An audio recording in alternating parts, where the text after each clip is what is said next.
Finally, Tottenham have given us something to celebrate. Do you know how nice it is to sit here and be able to actually talk about a big win? A game where Tottenham were under pressure, the manager was under pressure, the fans were under pressure, the players were under pressure, and we stood up to the test and we booked our spot in the quarterfinals of the Europa League, where we will face Eintracht Frankfurt. Undoubtedly a much tougher test, probably than AZ Alkmaar in the last 16. But I think the main thing to take away from the win last night, it was the first time we've actually, barring maybe Dejan Kulusevski, seen a full strength side from the off in months and months and months. And I think it paid dividends for us. I really, really do. I think the performance and the level generally was much, much better than anything we've seen over the last few weeks and months. I think the players looked up from it from the start, and that's something so key that we've been missing from so many games recently. It's the fact that players have just been maybe lulling about, half-arsed, sort of jogging towards things, but you could see there was a fire in every one of the players' bellies to get over the line and ultimately turn the tie around, because that's what we had to do. We were 1-0 down coming into the second leg. The Tottenham players knew that if they got off to a bad start at home to Alkmaar, the fans were going to turn on them very, very quickly, because they did against Bournemouth at the weekend. And, then that's up to them to go out and show that they are actually fighting and they are trying. And I do feel like they did that. It's the first time, I believe, since the 8th of December that we've seen both Mickey van de Ven and Christian Romero start together. I know the weekend obviously is different as well, but they played actually a significant amount of time together from the off. 60 odd minutes before Mickey was withdrawn, Christian Romero managed to get through the 90, and they make such a huge difference. Huge difference to our team, to the way they play. I mean, Van de Ven is as impressive as he was before his hamstring injury. You watch him and he just brings such a different dynamism and aspect to how Tottenham can play. Teams love to press us high, and Alkmaar tried to do that again yesterday, like they did last Thursday. And they had a lot more success last Thursday because the likes of Van de Ven and Romero weren't really playing. And they're more press resistant, these players at the back. Mickey van de Ven can so easily either use his body to get past someone, or he can just shunt it past them and run past them, and it gets us out of danger so many times. And it was no coincidence that when Mickey went off around the 60-minute mark, Alkmaar came straight back into the game and they scored almost instantly. There's no surprise to that. I think a lot of people maybe underestimate how important Mickey van de Ven is to this Tottenham team. Romero, I thought, still looked a little bit rusty, but he looked better. There was a bit more aggressive. There was a bit more of an aggressive nature to his game. Early on in the game, someone puts in a hard challenge on Troy Parrott, who goes flying, he's rolling around, and Romero's right down in his face, screaming at him. You can tell that he's fired up and he wants to help turn the fortunes of Tottenham Hotspur Football Club around. And we took a step in the right direction yesterday. I'm not going to get carried away and sit here and say we're inevitably going to get to the final and win now, because I think Frankfurt is going to be a much tougher test, particularly with the fact that we have to play the home leg first and then we go away to Frankfurt for the second leg. So that's going to be really, really difficult, because they absolutely annihilated Ajax in their fixture. But if now it's about keeping players fit and sharp heading into the game. I think it's the 10th and the 17th of April are the next set of Europa League games. So we've got just under a month to prepare for them. Obviously, there's an international break coming up, and I actually feel like that provides an opportunity for a lot of our players who have been missing for a while to get more minutes into their legs.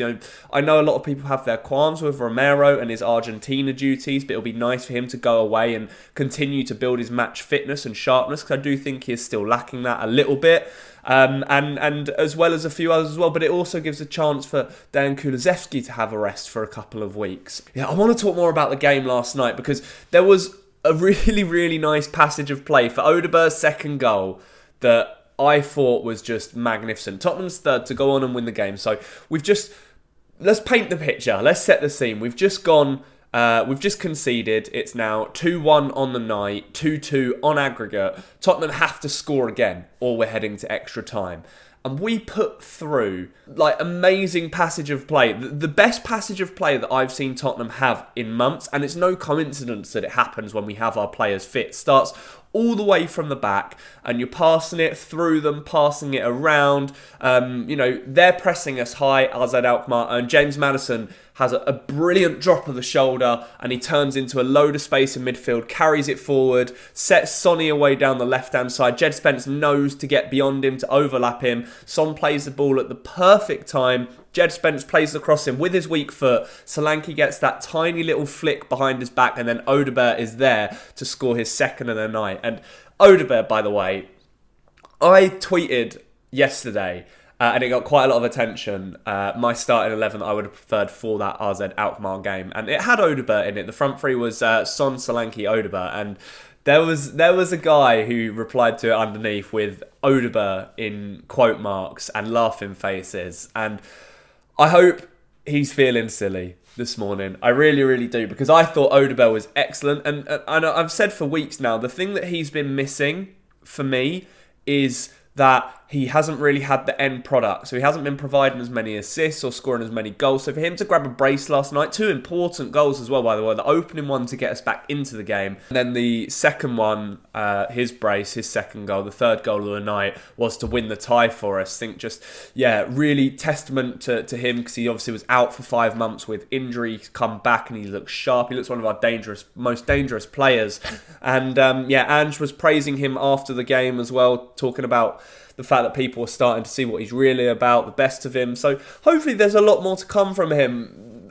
But at the same time, there's a lot of players that we could praise for last night. I think by Solanke, and I will say this every time because he impresses me.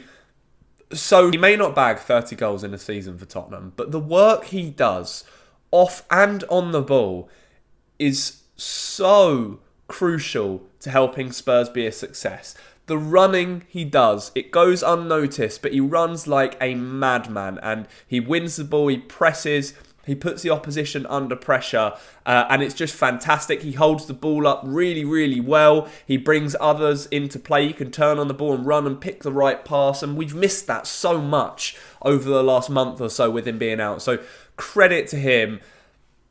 We have to talk about Lucas Bergvall as well, right? What a talent. And dare I say, might Lucas Bergvall be a generational talent? He just looks like he is growing in both confidence and talent every single time he steps out onto the pitch. I thought he commanded that midfield so well last night. I thought he was brilliant. I think there's little moments that you see and you think, that's a sign of a good player right there. And I saw that in Lucas Bergvall. The way that he can just put on a burst of speed and run past players. The way that he can pick out the right passes. There was a lovely little moment where the ball was right on the touchline and he had an easy pass to go backwards. But instead of that, he drags it back, flicks it backwards through an Alkmaar player's legs, and Tottenham is suddenly on the attack again. I just think he's been a breath of fresh air for the entire club. And he's a nailed-down starter for me in that midfield now. I think he's proved his worth, and I think he's proved the talent that he has and the talent that he still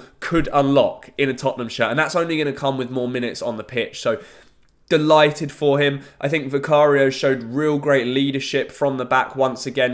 Romero and Van der Ven have been out for a long time. It's going to take them a while to settle in. Vicario's had a few games now, and you can just see him leading. He commands his box. He commands the entire pitch. And while he might not be the best player under pressure when he's getting pressed, I do think he made a couple of good saves in the game that kept us in it ultimately last night. Pap Sarr's work rate is always 10 out of 10. Even if he's not having the best game on the ball, he will find a way to work, and he does that with his running. So fantastic. Sonny took a little while to grow into the game, but he did eventually, and it was a lot sharper. And that's just the Son that we've been missing. The Son that has the confidence to take players on. The Son that's confident enough to take shots from God knows where because he has the quality. I just feel like he's been lacking the confidence for so long now, and he needs to find it. He really needs more games like he had last night to unlock the talent that he still has, because it's still there.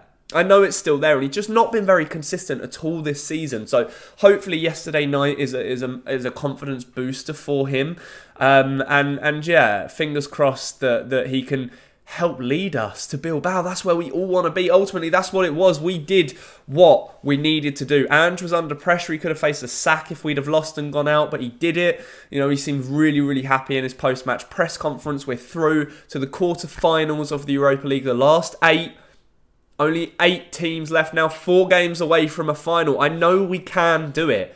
And I think ultimately the point from the game against Alkmaar is we proved that we can still be a very good side. And we proved that we are a team that can get to the Europa League final and win it. I really do truly believe that. It's just going to take a few more games to build up the sharpness, and we need to keep the players fit. I think obviously that's a huge thing for us. We need to keep the players fit and we need to keep them sharp over the next few weeks. So I'm not sure how much rotation we'll see on Sunday. We are away to Fulham, so it's a very tough game. And I know that Ange Postecoglou wants us to finish as high up in the table as possible. And the issue is, Fulham are a really good team, especially at home, and they're going to be aggressive. They're going to come straight to us. They're going to know that we had a big game on Thursday. So it may even be a tougher test than the Bournemouth game we had last weekend. So it's going to take a lot for us to come away with 3 points, I think, just because of how our Premier League form is.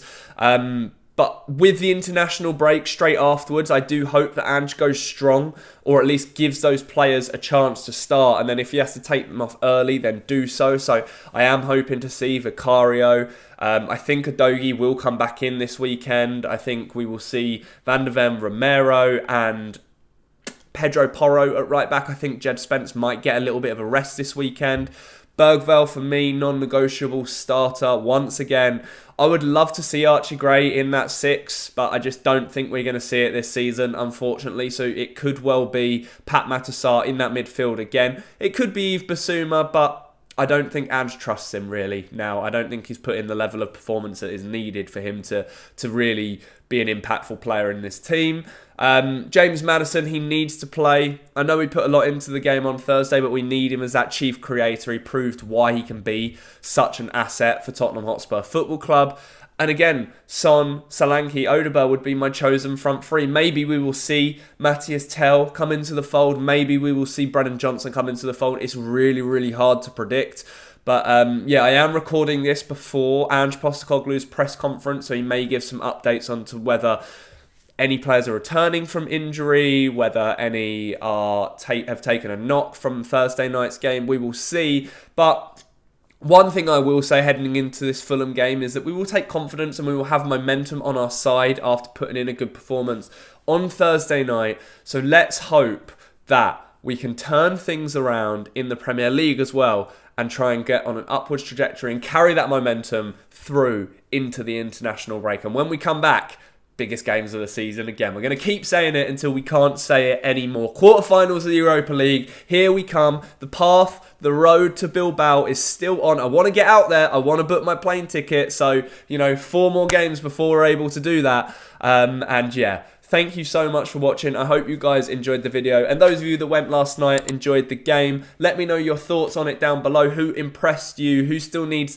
to step their game up a little bit more? And do you think we can get to the final of the competition? Enjoy the rest of your week. Enjoy the game at the weekend. And as always, come on you Spurs.